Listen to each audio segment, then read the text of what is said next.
हम मरे हुए थे, हम मुर्दा बन के घूम रहे थे। हमारा आत्मा, श्री राम रूपी आत्मा ला के हमारा हृदय में फिट करने का काम मोदी जी किए हैं। नमस्कार, मैं हूँ आरती और आप देख रहे हैं पब्लिक ओपिनियन फैक्ट्री। और आज हम उपस्थित हैं चांदनी चौक पे और आज हम जानने वाले हैं कि 2024 में आखिर किसकी सरकार बनने वाली है। किसानों के लिए बॉर्डर रोकना चाहिए कि नहीं? सेंट्रल गवर्नमेंट को उन्होंने किसानों को पहले तो बात जो किले वगैरह की वो नहीं करना चाहिए। वो तो किसी भी डेमोक्रेसी में ये अलाउ नहीं है। हमारा संविधान ये कहता है कि हम किसी को रोक नहीं सकते। सबका अपना अपना बात, हम भी संविधान के थ्रू अपना बात रख रहे हैं। तो ये सबको तो अपना बात रखने का अधिकार है। और फर्स्ट थिंग ये कि जो फार्मर की बात है, फार्मर को अगर बात नहीं मान रहे हैं तो उनको जो भी अगर कंसर्न है उनका कंसर्न सुनना चाहिए। ये मिनिस्टर जो भी जा रहे हैं वो कंसर्न उनका सुन रहे हैं, आ रहे हैं दिल्ली से। फिर अगर आप मिनिस्टर हैं, अगर आपका फार्मर की मिनिस्ट्री आपको मिली है तो आपको खुद डिसीजन लेना पड़ेगा। आपको रिपोर्ट देना होता है पीएमओ में जाकर कि ये वहाँ पे हो रहा है, सच्चाई क्या हो रहा है। तो उल्टे में आप कील नहीं लगा सकते ना किसी को आने के लिए। अगर वो हम जनता भी के लिए रास्ता ये नहीं है कि ये केवल ये नहीं है। ये एमएसपी की गारंटी मांग रहे हैं। ये यूपीए सरकार के अंदर एमएसपी आया था। 8 साल यूपीए की सरकार रही उस समय, जिस समय आया था, ठीक है।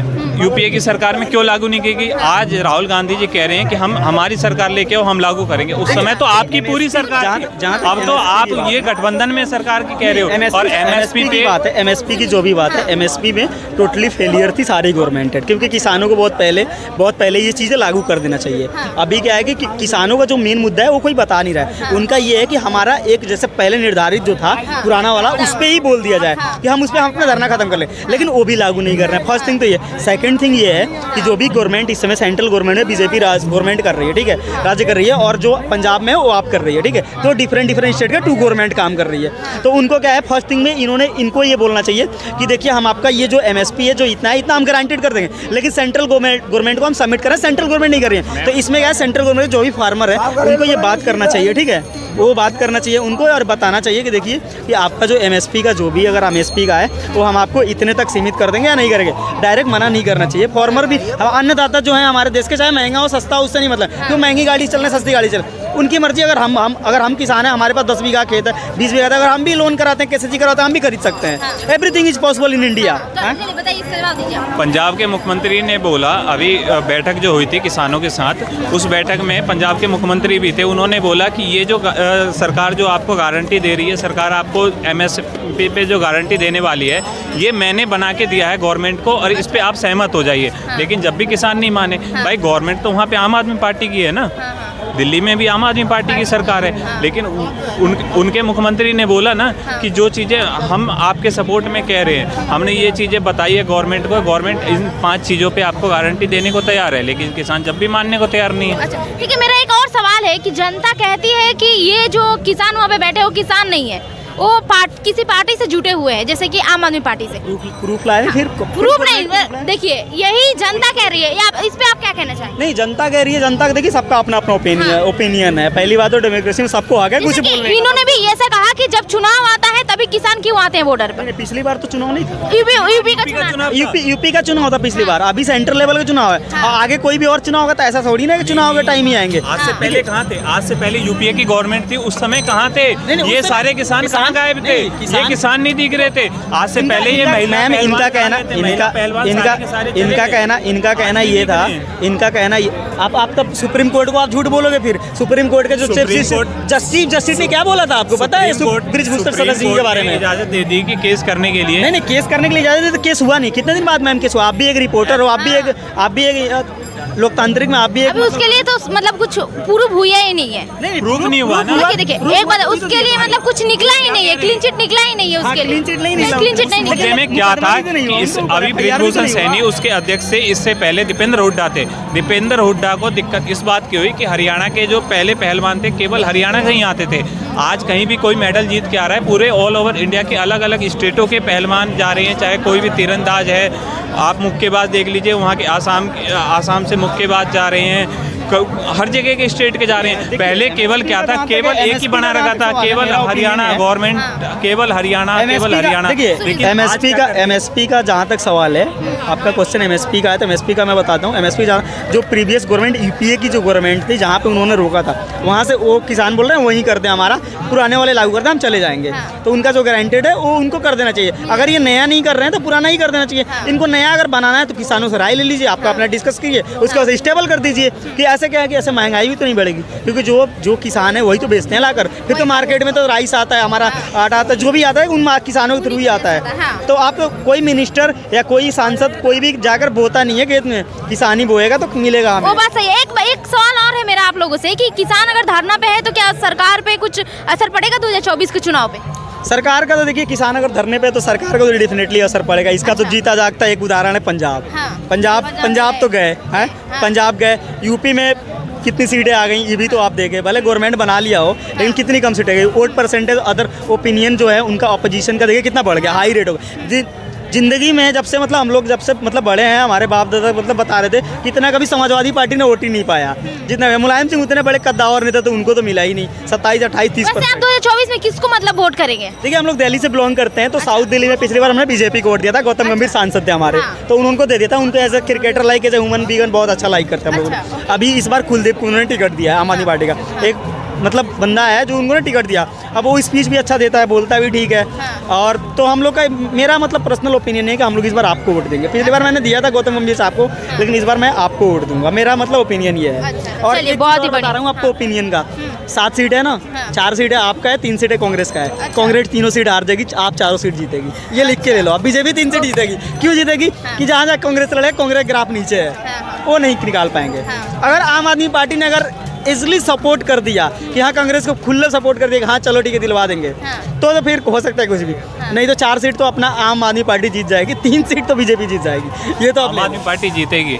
अभी 1 पे 1 फ्री करा है, 1 पे 4 फ्री कर देंगे, जीतेंगे जरूर। देखो फ्री की बात नहीं है। फ्री क्या किया उन्होंने? फ्री अगर किया है तो उन्होंने आदमियों के लिए यही किया है। 200 यूनिट बिजली दिया है।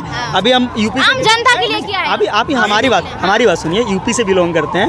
मैनिफेस्टो बीजेपी का लॉन्च हुआ 2019 में, इलेक्शन हुआ। उन्होंने क्या बोला, ये जो लास्ट वाला इलेक्शन हुआ था, क्या बोला कि हम 200 यूनिट नहीं 300 यूनिट बिजली फ्री देंगे। मैनिफेस्टो आपने पढ़ा था। अमित शाह ने बोला था लखनऊ प्रेस कॉन्फ्रेंस में कि हम इतना फ्री देंगे। आज तक गवर्नमेंट है योगी जी की यूपी में, कुछ बिजली फ्री नहीं है। हर महीने बिजली बिल हम यूपी में भरते हैं अपने घर का, यहाँ से भरते हैं। तो आप किसको 2024 में आखिर किसको लाना चाहते हैं? लगवा लो भैया, भाजपा को लाएंगे। क्यों लाना चाहते हैं? मतलब फ्री भी नहीं मिला फिर लाना भी चाहते हैं, मतलब क्यों? भाजपा अच्छे से काम कर रही है हर अच्छा, जगह। क्या काम किया आपके लिए? मतलब आपको पर्सनली क्या फायदा हुआ है? हर चीज में अच्छे से काम किया भाजपा। हर जगह डबल इंजन की सरकार है। अच्छा, डबल इंजन की सरकार के मतलब आप क्या समझते हैं?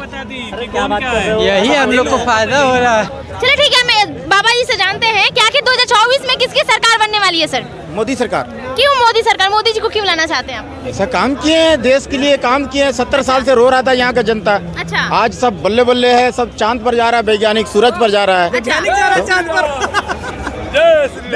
जा रहा है, वैज्ञानिक का कार्य जा रहा है, वैज्ञानिक का वायुयान जा रहा है, अंतरिक्ष में जा रहा है। काम ऐसा हो रहा है। देखिए देश जो है ना तरक्की पर है। अच्छा। हाँ जी, चढ़ती कला में। तो आज देखिए पहले 370 लगा हुआ था ना, उसको बहाल किए खेल खेल में नरेंद्र मोदी साहब।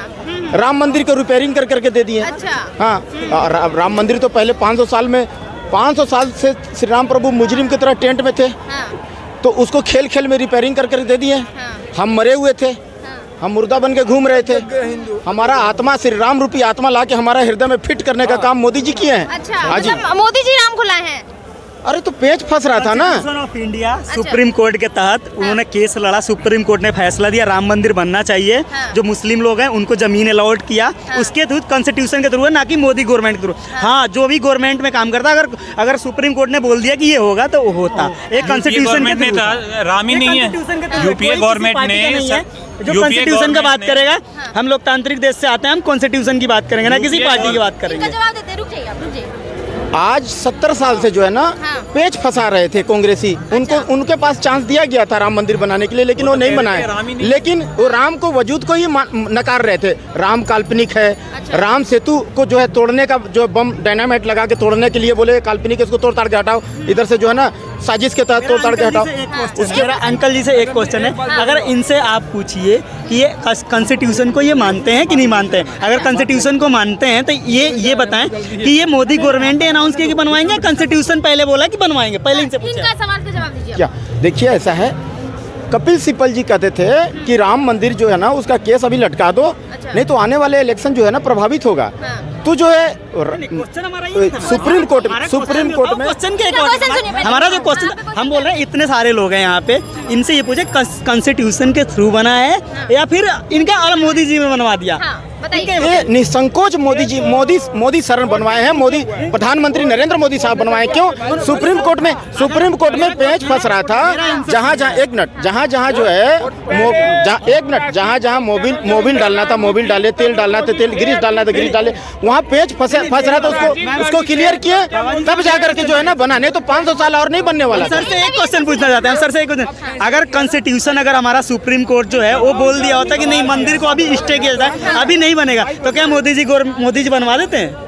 इनसे पूछिए कि मोदी जी बनवा देते? अगर हमारा सुप्रीम कोर्ट अगर उस पे रोक लगा देता तो क्या मोदी जी अपने मन से बनवा देते? बिल्कुल, वहाँ पेच फंस रहा था ना, पेच फंस रहा था, लटका रहे थे। एक मिनट रुको ना यार, बोलने दो ना, रुको ना, तुम ही बोलो या फिर माइक पे बोलो। एक मिनट रुको भाई, बात करने दो।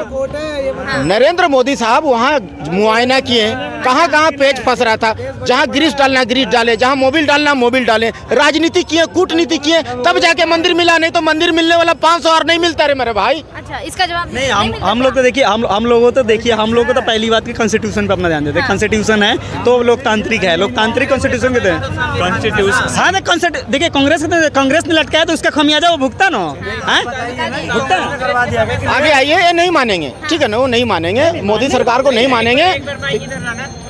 कांग्रेस के समय क्या संविधान नहीं था? नहीं, कांग्रेस के समय ही संविधान था। देखिए सुनिए, कांग्रेस ने नहीं बना उसका संविधान, उन्होंने उसके लिए भुगता, उन्होंने भुगता कि उन्होंने सत्ता से बाहर हो गए, अब वो सेंट्रल से नहीं गए, स्टेट से भी चले गए। हज हाउस कांग्रेस क्यों बनवाया? हर जगह हज हाउस। ठीक है, बाबा जी के पास सुनते हैं। हाँ, तो जो है कांग्रेस को चांस दिया गया, लेकिन अभी भी मैं कहता हूँ कांग्रेसियों, तुम्हारे पास गोल्डन अपॉर्चुनिटी है। अगर तुम ब्लेम लगाते हो मोदी साहब को कि ये धर्म की राजनीति करते हैं, तो आपके पास गोल्डन अपॉर्चुनिटी है, काशी विश्वनाथ को उद्धार करा दो, और जो है मथुरा श्री कृष्ण भगवान का जन्म स्थान है उसको उद्धार करवा दो। सेकंड प्राइम मिनिस्टर जो हमारे Pandit Jawaharlal Nehru, first prime minister हमारे बोस थे, सेकंड प्राइम मिनिस्टर जो पंडित जवाहरलाल नेहरू खेल खेल में कैलाश मानसरोवर दे दिए चाइना को, उसको उद्धार करा दो, अपना मैनिफेस्टो में लिख के दे दो। तो ये मंदिर के ही नाम पे आप वोट देंगे क्या? अरे भाई, मंदिर बना कहाँ है? तो अभी राम मंदिर बन गया, इसलिए तो बोल रहे हैं। राम मंदिर नहीं बना है, राम मंदिर को रिपेयरिंग किया गया है। कौन गलतफहमी में रहते हैं? तो फिर उसमें प्राण प्रतिष्ठा कैसे हो गया? बता तो रहे हैं, लव कुश श्री राम प्रभु के जब पुत्र थे ना, उनके द्वारा कसौटी पत्थर से बनाई गई थी अयोध्या धाम में मंदिर। तो वो जो है ना, आज जो एक एक ईंट बिखरा दिया गया था, तोड़ ताड़ करके सत्यानाश कर दिया गया था। नरेंद्र मोदी की सरकार एक एक ईंट को दूरबीन से खोज करके, मैंने दूध और गंगा जल से शुद्धिकरण करा करके, सोना का ईंट में ढलवा करके, विद्वान ब्राह्मणों से मंत्रोच्चार करवा करके, उसको पुनः निर्माण, रिनोवेटेड, मरम्मत करके, रफू करके देने का काम किए हैं। तो वो उनके हम कर्जदार हैं। हम भी मानते हैं श्री राम प्रभु को। राम जपो जी ऐसे ऐसे, ध्रुव प्रहलाद जपियो हर जैसे। लोग ऐसा कहते हैं कि मोदी जी राम को लाए हैं, मोदी जी को लाएंगे, तो इसमें क्या कहना है आपका? देखिए, श्री राम प्रभु का मंदिर रिपेयरिंग कर दिए, इसके लिए मोदी जी को नहीं लाएंगे। उनका बहुत सारा काम है। पत्थरबाजी बंद हो गई, जम्मू कश्मीर में पत्थरबाजी होती थी, वहाँ बंद हो गई कि नहीं? उसके बाद में जम्मू कश्मीर में जो है ना, देखिए लाल चौक में जाइए, आप आराम से तिरंगा झंडा फहरा के आ सकते हैं। उस समय दहशत का माहौल था। अभी तो उत्तराखंड में हुआ ना पत्थरबाजी, अभी तो हुआ ना, कितने लोगों की जान गई। इतना बड़ा देश है ना कहीं कुछ न कुछ गड़बड़ तो होता ही रहेगा ना। ये कांग्रेस इतने साल से, देखो कांग्रेस अगर जीत गई तो पाकिस्तान जिंदाबाद, अगर हार गई तो दंगा, उनका तो काम है। अच्छा, हाँ, तो मतलब आपका कहना है कि कांग्रेस मतलब पाकिस्तान को सपोर्ट करती है? बिल्कुल, जब जीतते हैं तो उनका क्षमा में पाकिस्तान जिंदाबाद के नारे लगते हैं। आज जो है ना, मोदी सरकार हिंदू मुस्लिम सिख ईसाई सबको लेकर चलती है। विकास की बात करती है, विकास भी देगी और विरासत भी देगी। हाँ, नरेंद्र मोदी साहब को हम कर्जदार हैं, जो राम मंदिर रिपेयरिंग कर करके दे दिए।